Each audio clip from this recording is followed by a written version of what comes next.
I'll get there someday, from November of 2020 called Free Yourself from the Golden Handcuffs for a More Purposeful Career. And the article gives 5 steps to work through to help you find that more purposeful career. And the first step is imagine a new future for yourself. So Michelle and I had reached a point in our lives and career that we needed to reimagine what our lives would be like. And we've kind of talked about this off and on during the different podcasts, but we had reached it. This actually, the funny thing is it started right before COVID became official. We didn't even really know about COVID when we were doing this. So we were wanting to step away from our lives at that point, and we were trying to envision what our lives would be like if we stepped away from what we were doing. We went up to the mountains. We did a week retreat where we kind of continued to work, but we would take time off to imagine and dream about where we could go and what we wanted to do, because the handcuffs were an iron cage and the lifestyle was an iron cage. We just really wanted out of it. And that took 2 years for us to imagine and find a solution. Michelle, did what we envisioned end up the same as today? No, and I think that is one of the scary parts about stepping away from the golden handcuffs, because we tend to be more comfortable even if we don't enjoy it, even if we're in a wrong situation. We still have a really hard time when we step away because there is that element of the unknown, and rarely does that next step work out exactly like you think it's going to, because we didn't know at that time exactly what we wanted to do. We didn't really know what the vision was. I will say that there have been some parts of it that have been amazing, but it never ends up exactly like you think. So you have to be willing to take that first big leap and leave, or make the decision to leave. And I think that's always hard. Yes, make the decision to leave. Masha, what are your thoughts?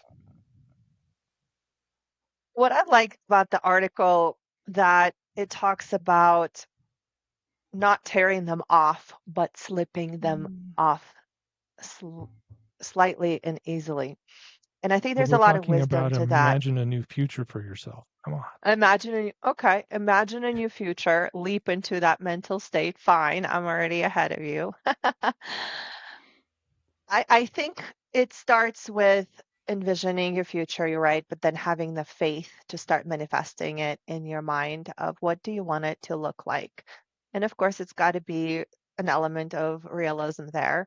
Like I would love to sell my house and get an RV and follow you guys around the country. I mean, that would be amazing. The reality of it is I'm tied down, I'm anchored in by other things, my child and my grandmother. So until that um, future manifests into what it is. My kid goes to college and I don't know, tow my grandma behind me in an RV. That could be a possibility, but probably not.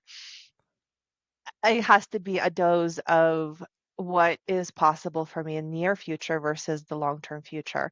I do want to travel and I do not want to be bound to one place. That is something that I've imagined and I lived it a little and I love it.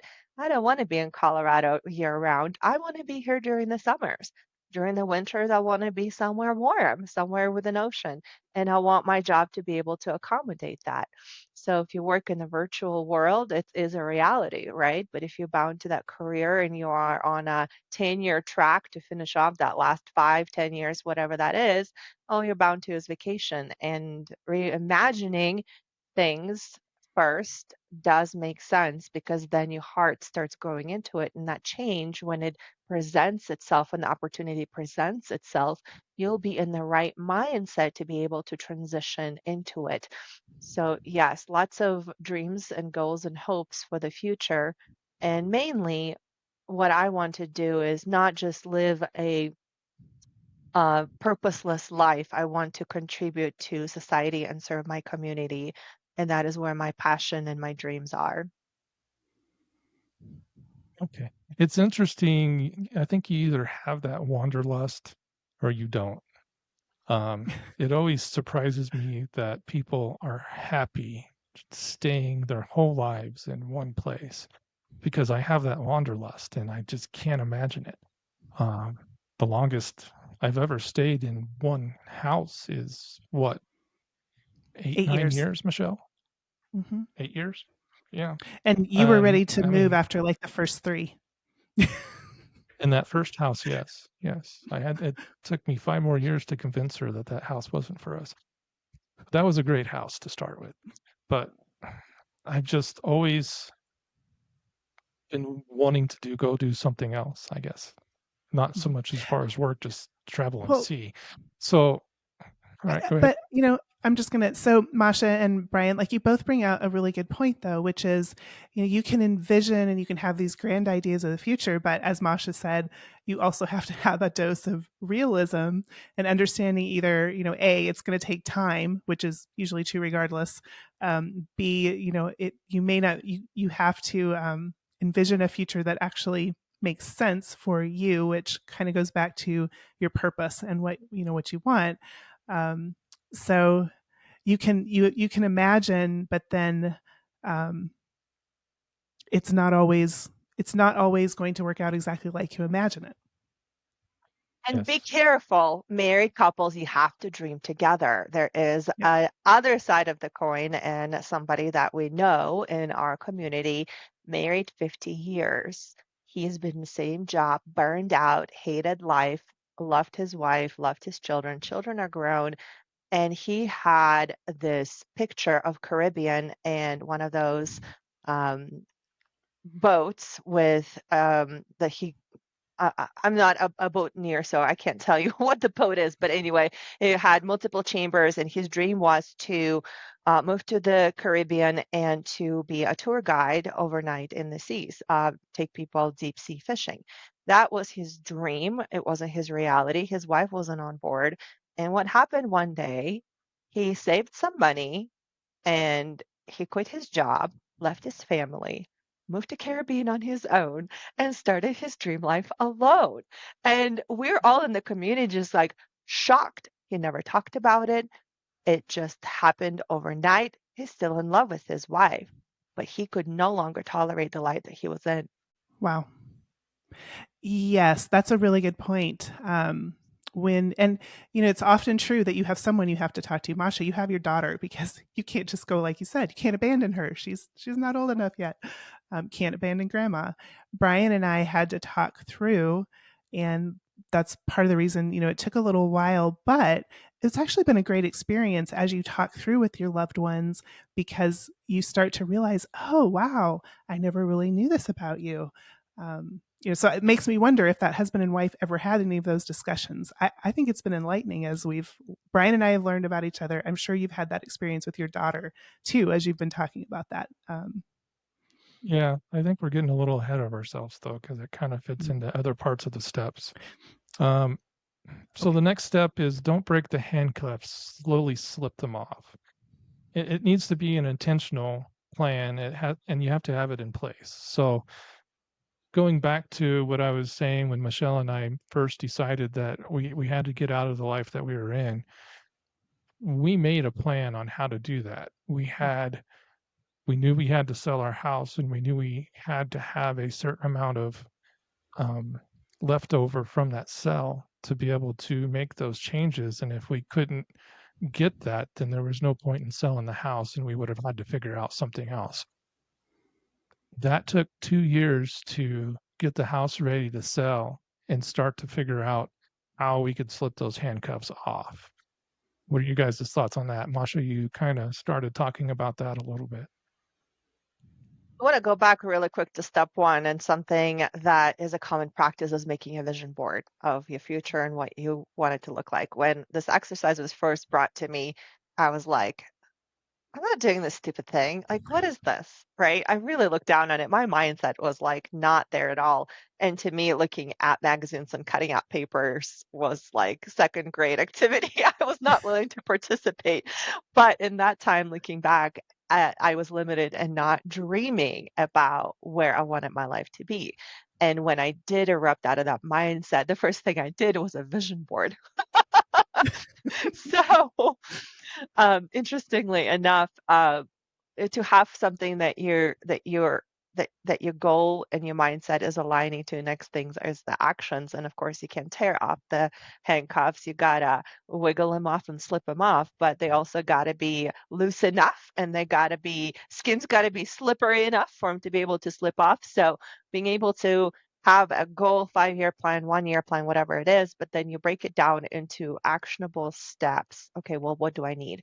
I have a mortgage. Well, are you going to keep this mortgage, or are you going to downsize, sell the house, and use that money towards something else, right? Like a strategy. So it is a negotiation with yourself and with your family. Here's the dream, what stays and what goes. And we as human beings like to collect things, and we don't like to let things go, right? And this is the biggest burden of trying to simplify. I look around and I was like, huh, the only way to simplify is to tear this whole thing down and like go with a suitcase and bam. But you were talking about staying in one place for no longer than 8 years, and it was difficult for you, Brian, moving homes.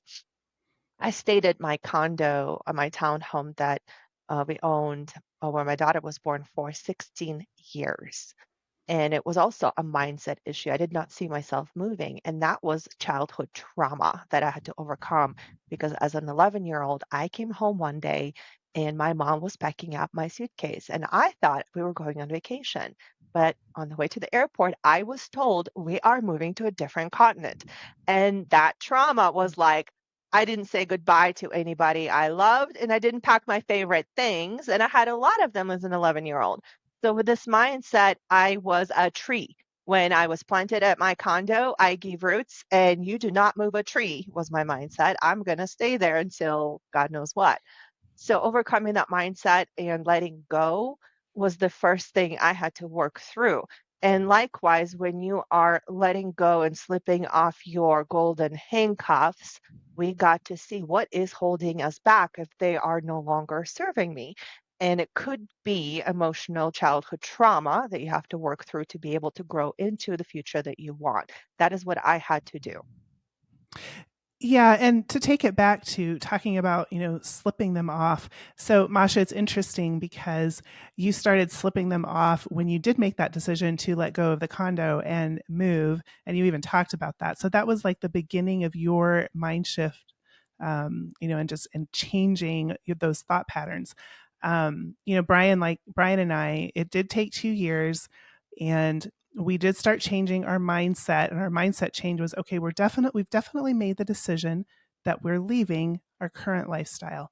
But then we were intentional over those next 2 years. The one thing though that we didn't plan, and this is something to consider, because even if you have a great plan, it won't always fall into place. So we had two things. One was COVID, which slowed us down.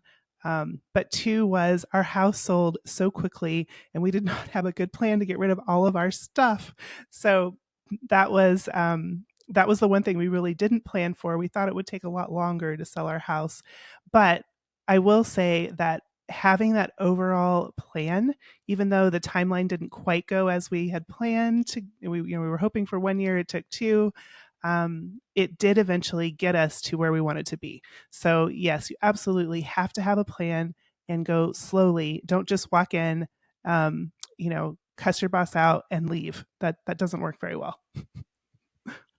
I did live through that too. Not Okay, personally. before I we did get not do into that. that, Don't do it. And if Don't do somebody in it. your family did that, send them back begging back for their job. we're finding another one. Anyway, so the next step is to research and evaluate your options. This was one of the hardest steps for me because in my burnout, I couldn't think outside of anything else than engineering as far as my skill sets and talents could be used for. And I still kind of struggle with that today.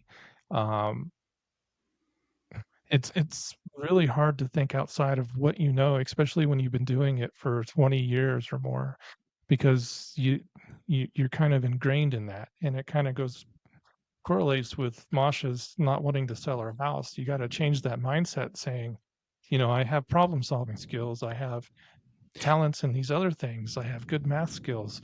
I can get out of engineering. I just need to find that right step. And I had to start thinking out of the box. And strangely enough, we're not even doing anything close to math or engineering. Um, Writing this book was one of the biggest shocks in my life. I mean, I never wanted to do anything with writing. It was one of my worst subjects. I hated it as far as grammar and stuff goes. So this was definitely a leap out of what I knew. Um, how has this worked for you guys? I can totally relate because English is not my first language and grammar, what is that exactly? Can you like define what it is? Can somebody like do it for me, right? So I missed a big chunk of things that I speak how I write, and I was supposed to have 2 years of English classes in my former continent, but I ditched all them because I had no value in knowing English to who I was. I was never going to use a language and it had no benefit for me. So learning it in middle school was enlightening. And I've written poems before, but I never thought I would be an author. I had the passion, I had the seed, I wanted to, and I did write, and I wrote so much, but I never had the courage to share it because it was personal and there were great stories, but that grammar piece is like I was afraid to be mocked and shamed because I had no confidence or self-worth to embrace that my message had meaning and could serve many people. And I think once we plant our roots somewhere in some field that we think we're destined to be, and we decide, nope, this is actually not the path I want to go on, and there's another talent and passion that you want to embrace, I think the first step that I had to overcome was finding my self-worth and determining I am worthy to be what I want to be and become who I'm destined to become. And who am I to limit that if it isn't God's plan? And having that faith and making this project complete was really a dream come true. And I never thought in my life that we would partner up and write this amazing book that we're so excited to share with the world. It's interesting because all three of us were part of an entrepreneur network, and we still stay in touch with a lot of different entrepreneurs. And most people do limit themselves to a very narrow lane based on what they've been doing, and they don't see all of the other skills and talents and abilities that they have. So, Masha and Brian, I'm with you. I never thought I would be writing a book, but there are so many skills, so many abilities that we shortchange ourselves on once we get into a very narrow lane and we kind of get those golden handcuffs. We actually have to change that mindset. Even after leaving, for Brian and I, we left, we took a year sabbatical. It still took that entire year to shift that mindset. And particularly for Brian, you can speak to this, to start looking, going, oh, I have a lot of other talents and abilities and skills that are not in engineering. So I think that is a struggle for everyone, is to really research and evaluate those options, because we tend to limit ourselves so much when we have a lot more available options. Yes. Okay, the next step is to develop a timeline you can stick to. Well, I think we hashed that one out pretty good already. I don't know That how is much we the need to beat only that dead. key only key to success about this timeline if you're doing something you've never done before. The secret recipe is you have to have an engineer on your team. Period. End of story. Or Yes. somebody who's good at administrative and keeping people in line, I guess. So the final step Wrote is a to book in embrace the 5 months. Thanks to Brian. thrill of change while relying on a support network. So it talks about finding like-minded individuals to walk with during this change, and that is very important. When Michelle and I first started talking about leaving Colorado, in finding a new place to live. I mean, our family was somewhat accepting of it, but I don't think we've ever got the full buy off on it. So we had ourselves to rely on. So we had a support group for ourselves to work through it, and we knew we needed to make the change.